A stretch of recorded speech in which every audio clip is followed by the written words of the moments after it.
Each of us has a unique career story to tell.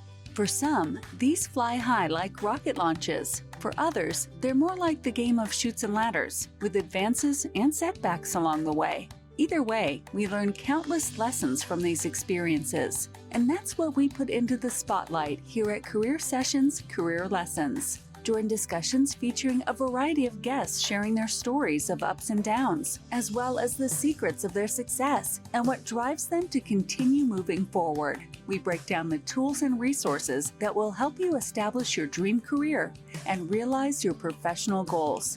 Here's your host, J.R. Lowry.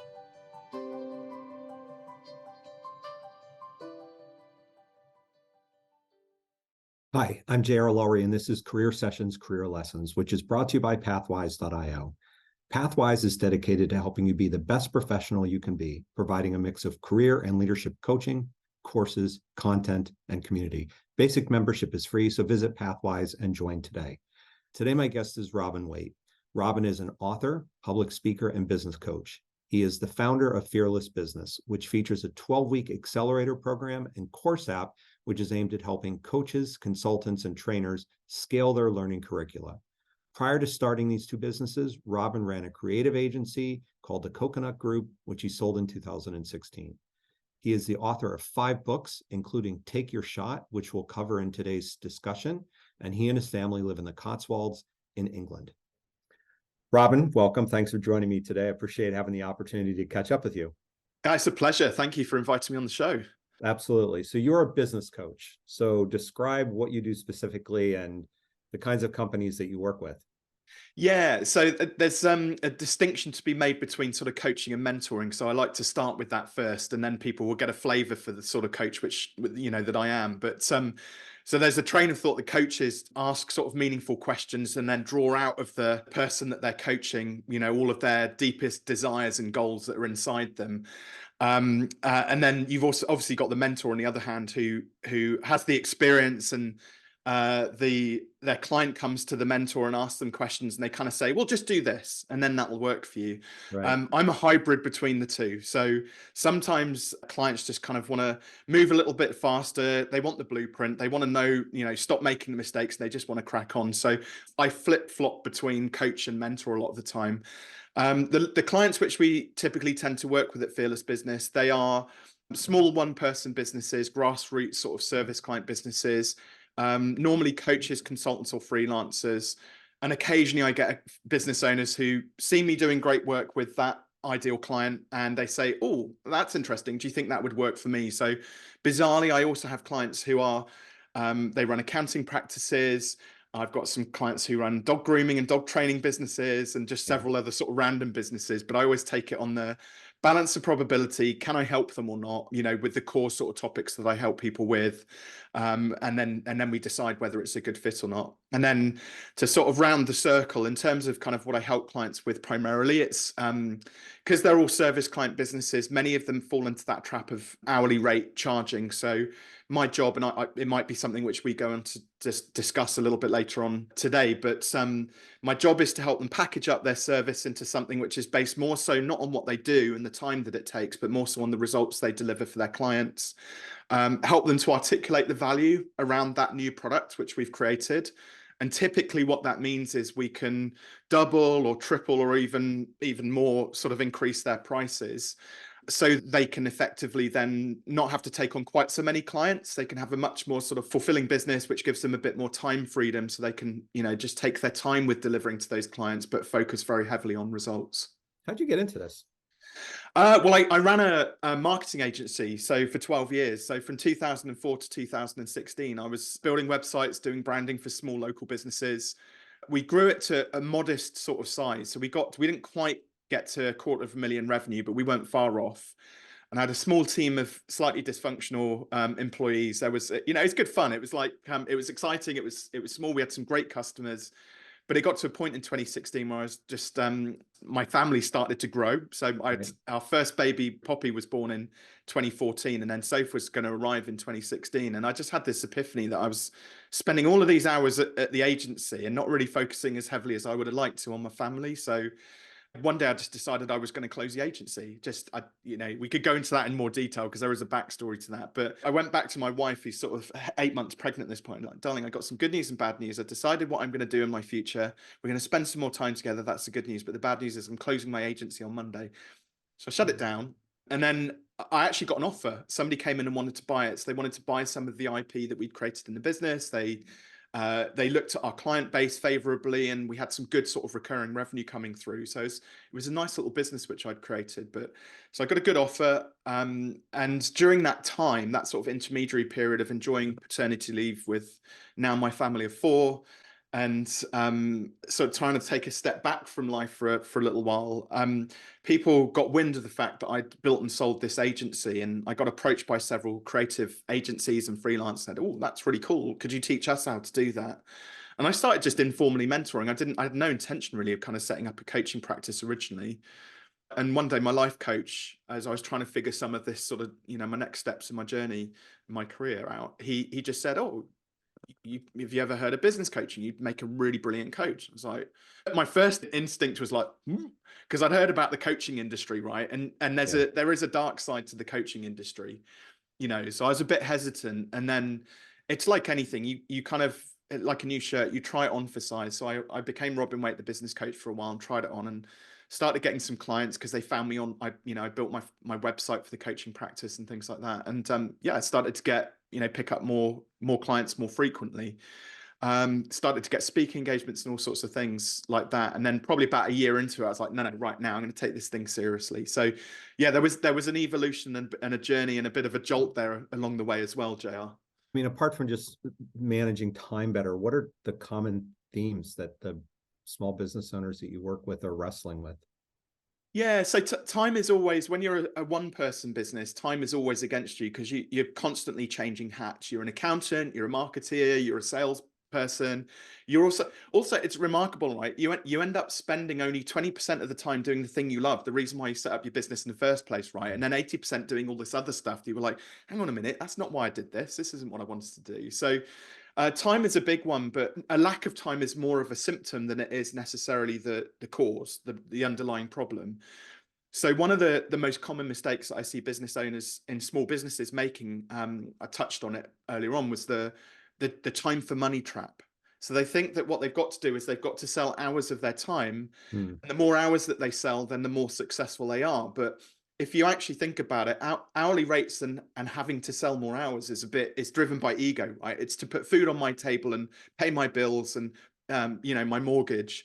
It's not necessarily designed to deliver the best outcomes or results for clients. So, and also it limits capacity. So if you've got somebody who's charging $30 an hour, say, and we only have a maximum of about 160 to 200 hours a month where we can actually earn money. So you multiply that out, and their earnings capacity, even if they spent those 200 hours purely on client fulfillment, the most they could earn would be $6,000. Right.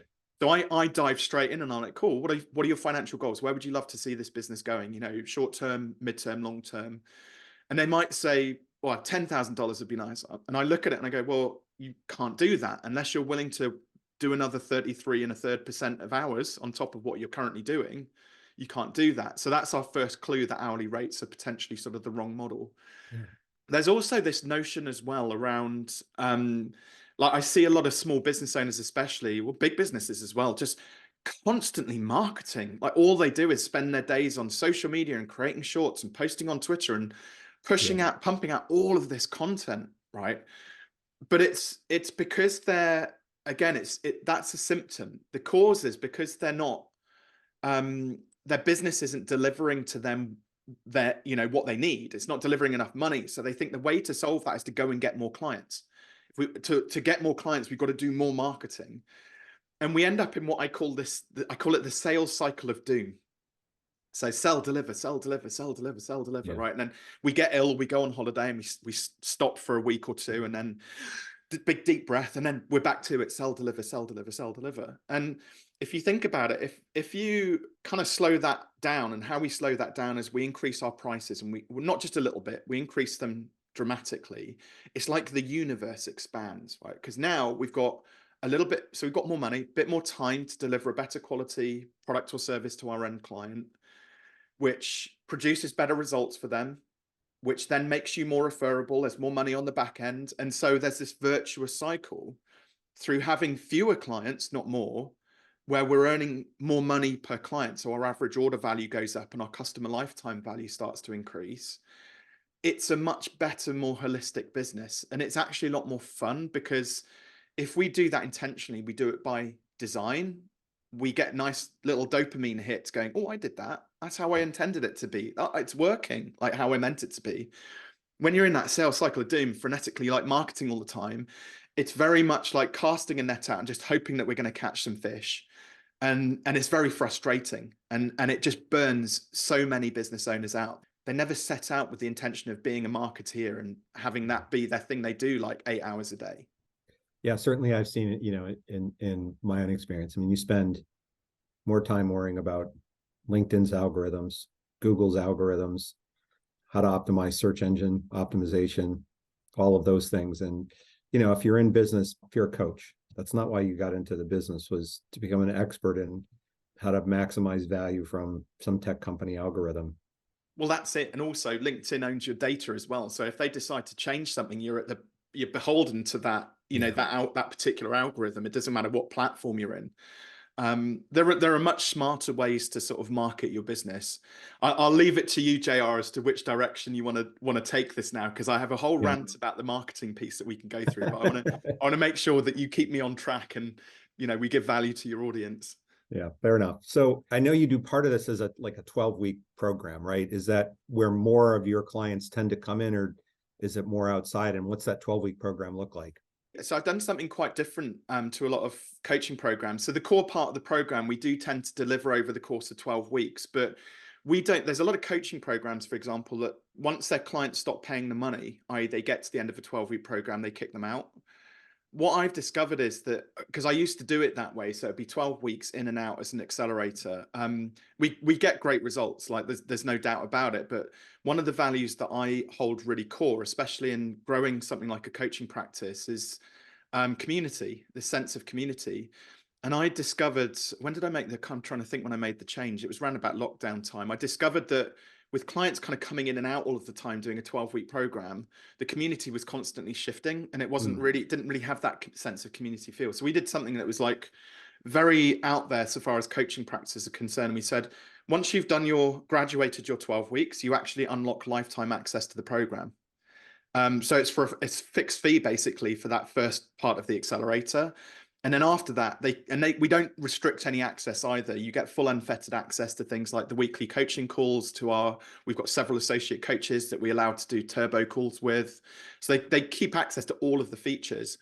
And the vibe in the community, it's just, as it's sort of grown slowly and scaled, and we've got more clients coming in now, we've really got a great sort of sense of like community in the program, which I love.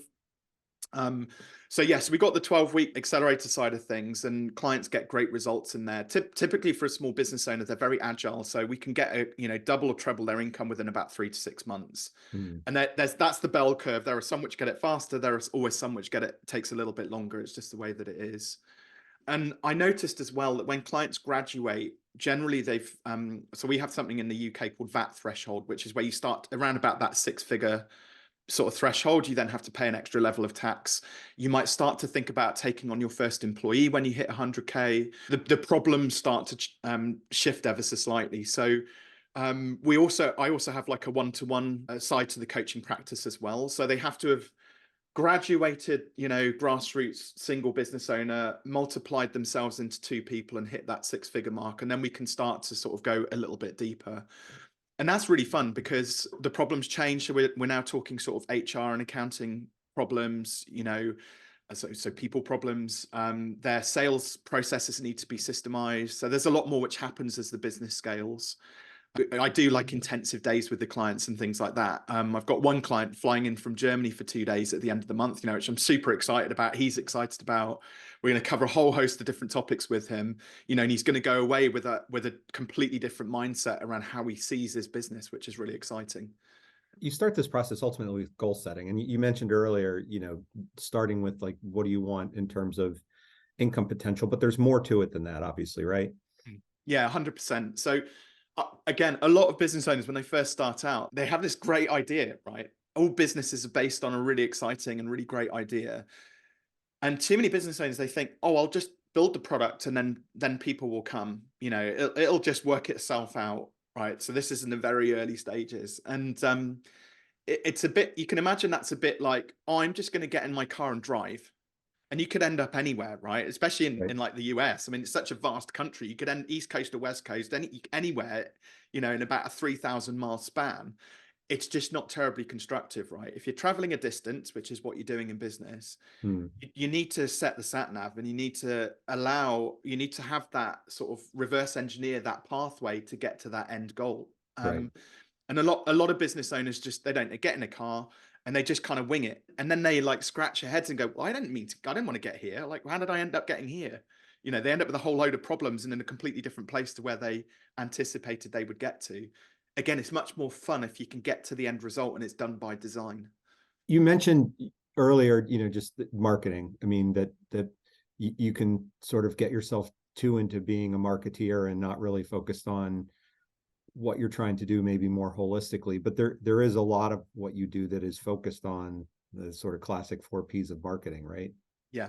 There's been a big shift sort of more recently. So it was very different back in 2004 when I was building that marketing agency. I mean, the internet was relatively still in its infancy. It was only sort of at just over a decade old. And you think about it back then in 2004, you could, you know, Facebook didn't exist. All these different social media platforms didn't exist. Yeah. YouTube was rubbish because basically people had dial up and they couldn't really, you know, stream videos in the same way that you can today.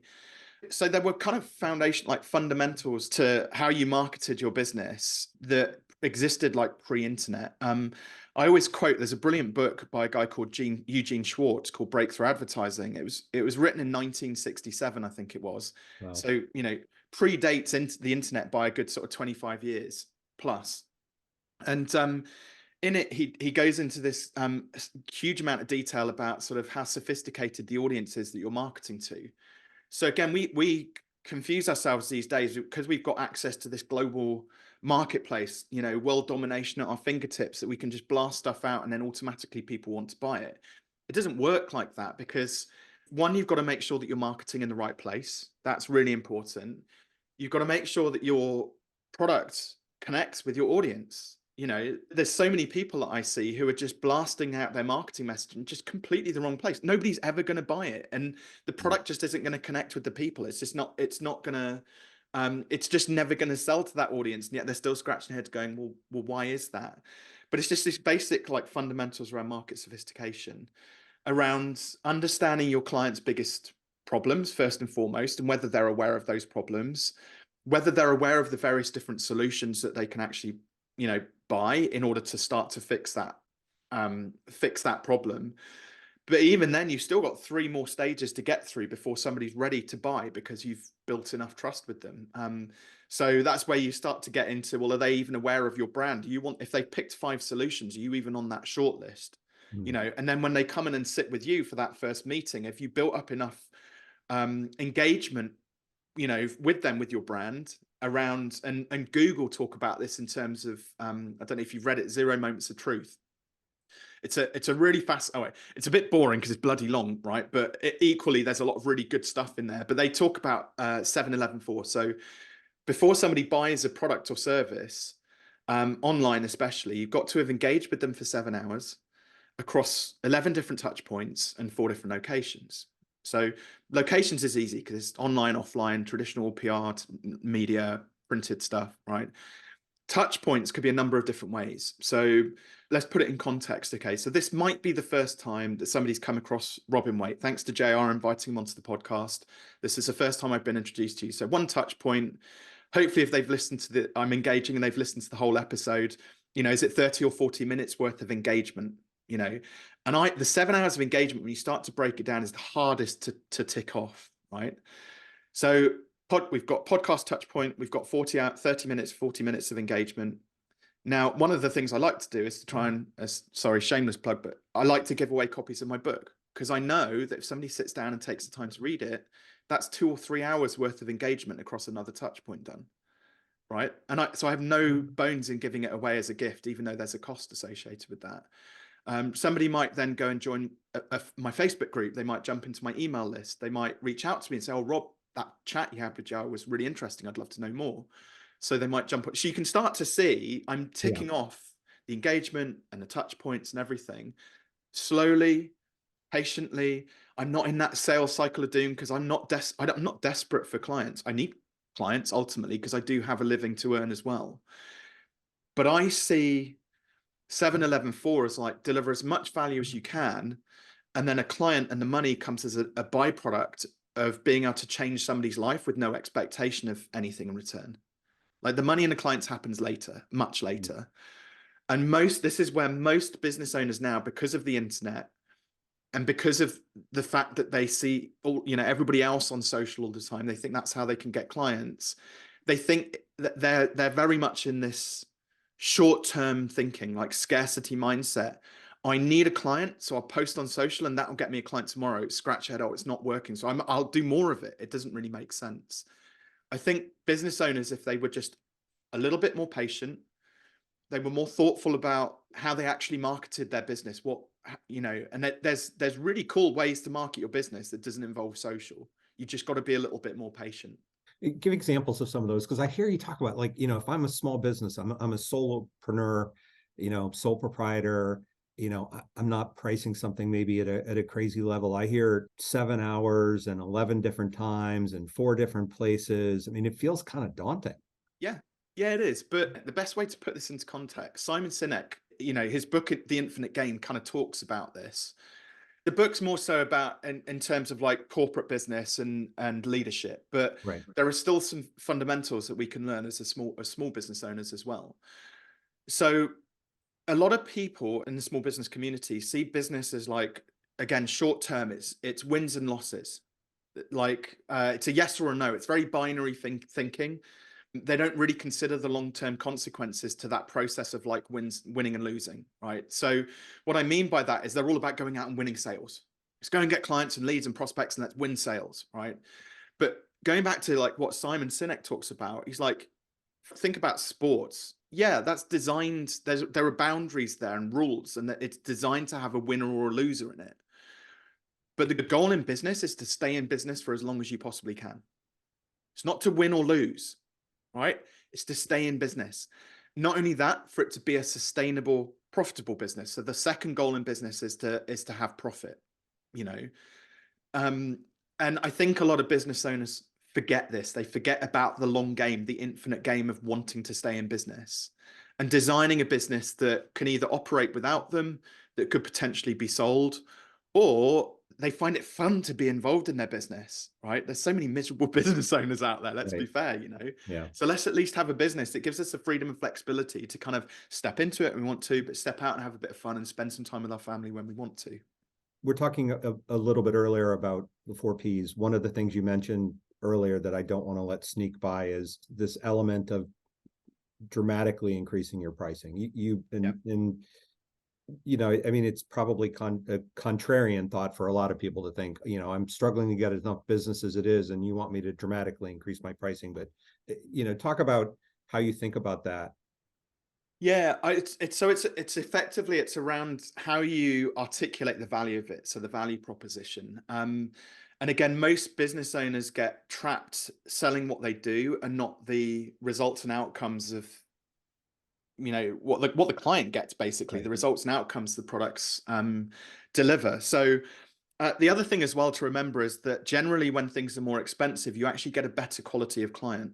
And the third point on this as well is around, like, when you're just selling things too cheaply, commoditized, to try and attract people into your business.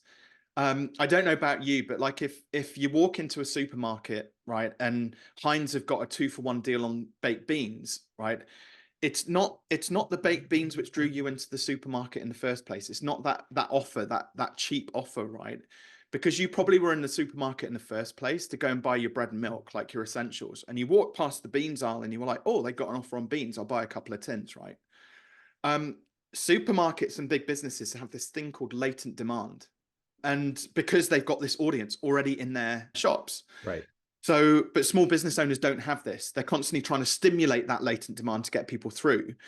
So the mistake, if they think that, they typically tend to think that through offering discounts and being cheap is the thing which is going to attract people in to buy.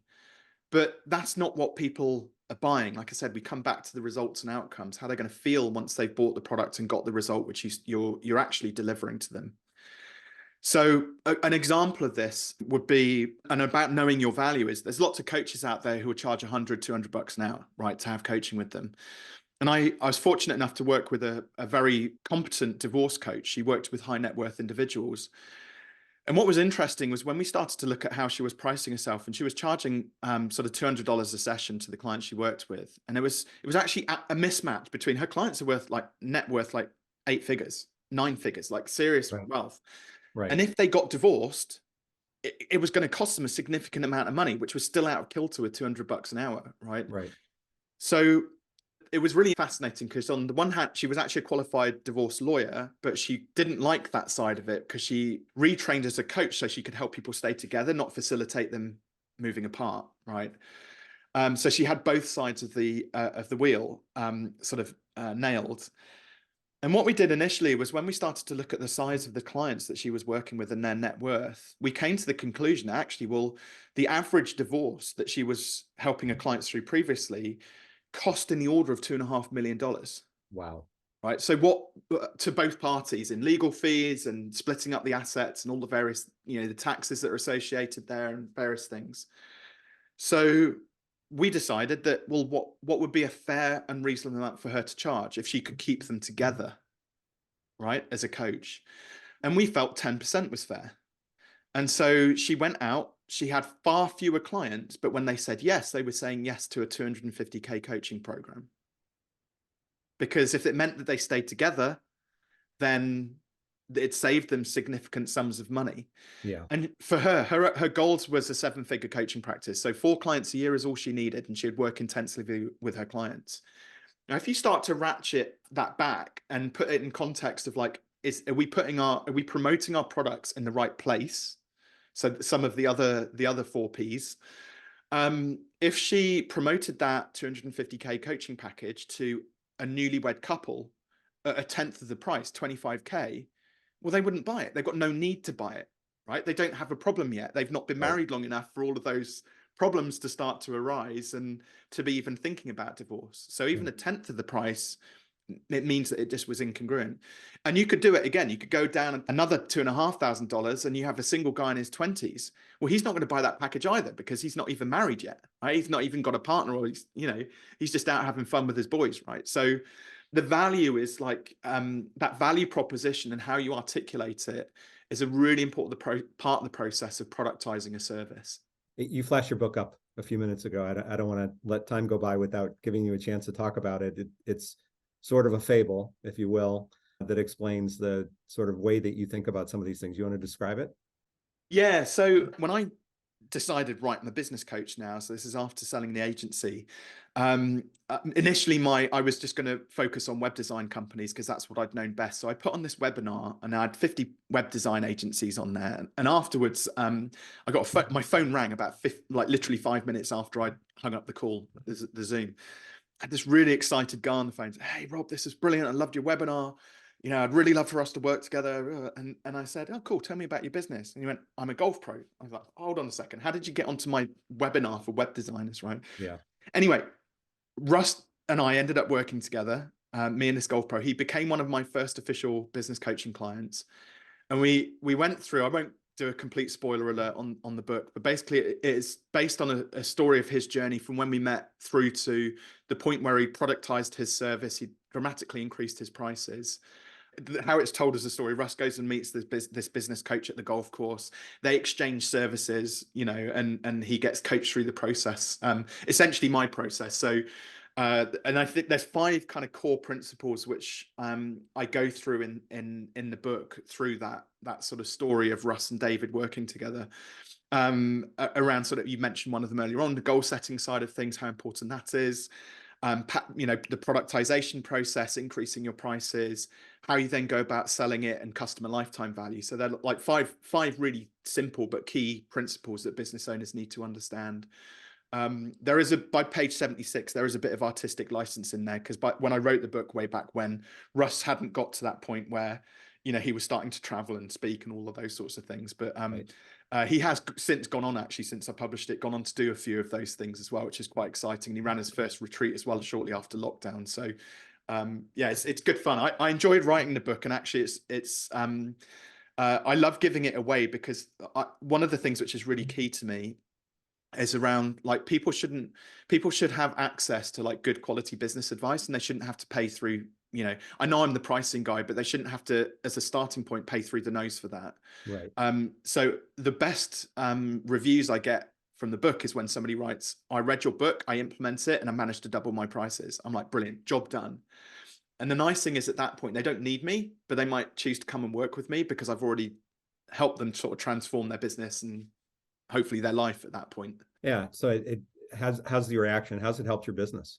Great question. So I can give you some statistics on this.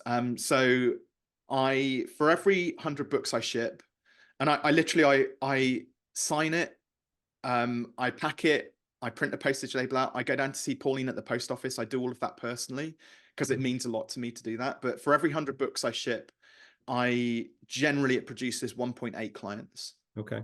So on average.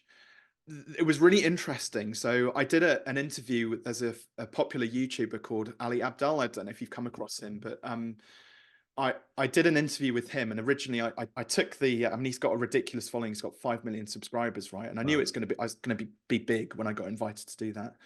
But I took 15 copies of the book down to London with me, and me and Ali signed those 15 copies. And the idea was we were going to give away the 15 as like a prize for the first 15 people who applied for it. I kid you not, that interview had 175,000 views. Wow. Within the first, I think, 60 days, I think I personally signed and shipped 600 copies of the book. It generated, I don't know, 1,300 leads. Wow. In total, it's produced somewhere in the order of about 130,000. In fact, I just had another client sign up from it. So probably £135,000 worth of revenue just off the back of that one interview. It's transformed my view on how to market a small business. Yeah. How so? It's more so around like the short-term thinking I kind of alluded to earlier on about the next, clients, getting clients one by one by one by one. And I had fallen into that trap, I'll be honest, from coming out of my marketing agency to starting up the coaching practice. And it's remarkable. Sometimes it takes you 19 years in business to learn a really valuable lesson. But I did that podcast, and it was easy. It was effortless. I got trained down to London. It took 2.5 hours to record the episode. I got trained back. And then all of a sudden I got this flood of inbound leads. And it made me realize the power of influence, the power of partnerships, and also having assets, marketing assets that you can deliver to people as well. So had I not had the book, I wouldn't have had something valuable for those people to want to reach out and connect with me, for example. They wouldn't have been able to request a book if the book didn't exist. So first of all, having a little suite of marketing assets at your disposal is massively important. But it made me realize that the one by one approach to marketing, which most business and 99% of business owners do, is completely flawed, right? Imagine if you had, JR, a challenge set whereby this time next Friday, you've got to get 100 clients. Yeah. Right? Or your daughter's favorite cat dies. Right? So we put a bit of jeopardy in there just to make it really difficult. When you have to answer that, not where's my next client coming from? Oh, I'll do a bit of social media posting. Where are my next 100 clients coming from? You're like, social media is not going to deliver that. Even ads at scale with a massive investment probably isn't going to deliver that. You have to really think hard about what you would do, essentially. And that's where, like, having partnerships with people who already share your audience, so there's some kind of overlap, where you immediately break through the trust barriers, because I could stand here and go, oh, look at me, I'm amazing, look at all the great things that I've done. Whereas actually appearing on somebody else's podcast, especially the likes of Ali Abdaal, who's already got a very loyal audience, and Ali's there going, Robin's brilliant, Robin's got this great book, Robin's doing all of these amazing things. So there's immediate trust built through that, and it really cuts through a lot faster. So that was a massive lesson, which I wish I'd learned probably about 15 years ago, to focus more so on partnerships and building your influence and Yeah. then sort of leveraging basically other people's audiences. I'm Yeah. not going to do any marketing this year, JR. Great if I can show up and do interviews like this and things like that. And I see this more as like that partnership level, because I hope I'll get to know your business a little bit better as well through us meeting now. But I'm not going to be doing any social media. I'm not going to be doing any posting or anything like that because I have to. I might do it because it's fun and I want to. I enjoy doing that sort of stuff.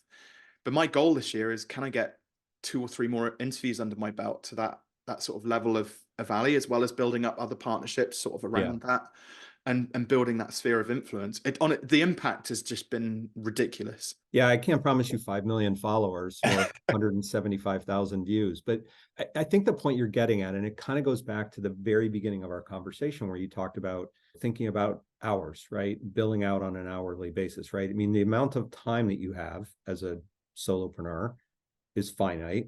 No matter how hard you want to work, it is finite.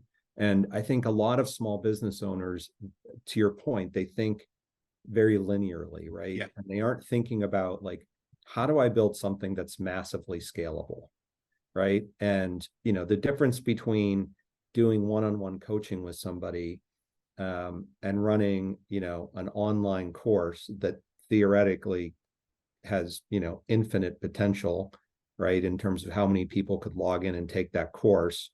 You know, if you start thinking about ways to monetize your product offering in more scalable ways, in more scalable fashions, then, you know, it just kind of completely changes the dynamic for you, right? And you know, it's a little bit kind of opposite of your divorce lawyer, divorce counselor example, where, you know, 4 $250,000 clients, you know, gives her the business that she wants.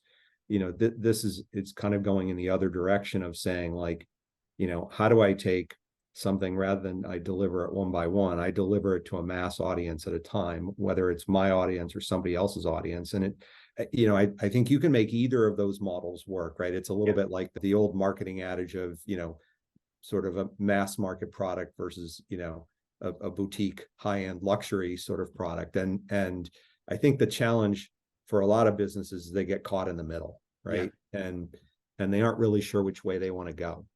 Yeah, very, very much so. I mean, it's what I call business by design. You get to choose like how involved you want to be in your business, what hours you want to work, how much freedom you want from that business.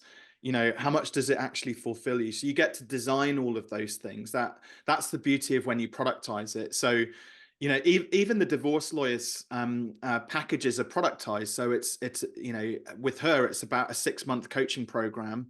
And she sees her clients fortnightly. So you could always wind it back to an effective hourly rate, but it's much more about the results and outcomes at that point. Can we get you back to a place where you're happy with each other so that you're not in that, you know, where you're at each other's sort of throats, you know, within 6 months? And it's based on that result. And one of the things which I've noticed about my own business, hopefully this is helpful to share, I've noticed with my business, I kind of have to create a problem first before I then find an optimal solution out of it, or systemize or build a process around it. Here's a little secret. So when that interview went live and I've got all that action going on, you know, leads and things like that, Right. that time I'm still doing one-to-one sales calls with clients.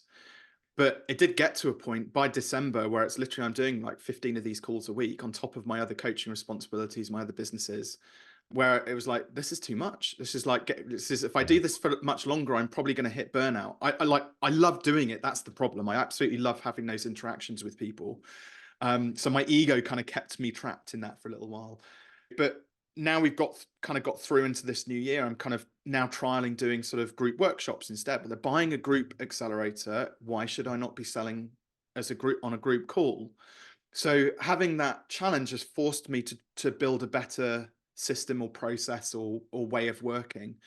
I think a lot of business owners try and systemize stuff too soon before they've identified all of the problems, pain points, and challenges that they're actually experiencing within their business. And sometimes you've got to have your back against the wall to think really creatively about how to solve a problem. Yeah, I think, you know, it's in some ways this notion of you're having your back against the wall. It's a bit like the, you know, the lean startup and, you know, thinking about like, what's my minimum viable product, and, you know, how do you sort of I have a friend, Danny Warshay, who teaches entrepreneurship. And one of his key things is that, an abundance of resources sometimes works against you when you're short on resources, right? Which is kind of like having your back against the wall. You have to figure it out, right? Yeah. You're back to like your challenge thing of how do you find 100 clients in a week? Yeah. Or your daughter's cat dies, which is awful. But but it's just thinking about it in that context of how do you how do you work with what you've got and make as much out of it as possible, without killing yourself in the process. Yeah, 100%. And I would say a lot of business owners, they again try and do too much on their own. And I think I was probably getting into a bit of complacency and a bit guilty of doing that towards the end of last year. And I learned, the thing is, right, I think a lot of people assume that coaches and mentors and business experts and leaders have to have everything like perfectly together and like be infallible. And like the reality is, no, we still have the same problems and challenges that any other business owner experiences. We're still human, right? So I'm always very open about, like, when things go wrong in my business, I'll share it. It doesn't matter what that issue is, because I believe that then everybody can learn from it. There's a great author called Matthew Said who wrote a book called Black Box Thinking. There's a story in there which he tells about the NHS, so our National Health Service here in the UK. And an operation which went wrong, and sadly the wife didn't make it, but the husband fought tooth and nail to make sure that they investigated this, and they discovered that the thing that the surgeon was most fearful of was the fact that he might lose his job if he fessed up to what happened. These two complications went wrong in the operation, and he was worried about his own job. So the husband basically said, listen, I'll get my lawyer, we'll work together and we'll protect your job, but please share what you found, like what happened, because my fear is that this will happen 10 or 20 times in the future. So eventually, like they figure it out. And sure enough, in the following 12 months after this investigation, the same two complications happened 20 times. And they were able to prevent deaths from happening afterwards. And I think business leaders need to be, rather than going on to like social and talking about how great everything is and how amazing their life is and how, all things are wonderful, they should spend more time going on there, telling and being honest with everybody about all of the problems and challenges which they're facing in their business, so that others can learn from it. And I also think they would probably get a lot more trust and respect from the people that are following them if they were more honest about that. Yeah. I mean, there's certainly a strong sense of community and support, I think, that exists in many places out there. I know we're kind of up against time. Any parting thoughts you want to leave us with? I think as well, like, so my whole thing about fearless is a lot of people mistake it for being reckless, but the idea is that there are things that are stopping business owners that if they just feared them ever so slightly less, they stand a better, do the thing which they're slightly afraid of, they stand a better chance of achieving their goals. Something as simple as putting your prices up, and not just by a little bit, let's stretch it a little bit and maybe double them. Start to find creative ways to go and ask for what you want. If you know that there's an influencer in your sphere who shares your audience and you want to set up a partnership with them, go and get in the room with them, go and have a selfie with them, hand over your book if you have one, and ask them, hey, listen, I would love to work with you. Because it's those little opportunities that we often walk away from because of a little bit of fear. Whereas if we leaned into it, it can be absolutely like game changing. Yeah, very well said. Thanks for doing this today. I know we were a little short on time. We'll have to maybe do a follow-up at some point sometime soon. Yeah, I'd love to. Absolutely. Yeah. All right. And, stay in touch. And it was good catching up with you today. Awesome. Thank you, JL. All right. Thank you, Robin. I'd like to thank Robin for joining me today to discuss his work as a business coach, the book that he wrote in support of it called Take Your Shot, and a little bit about his own career and what's made him successful.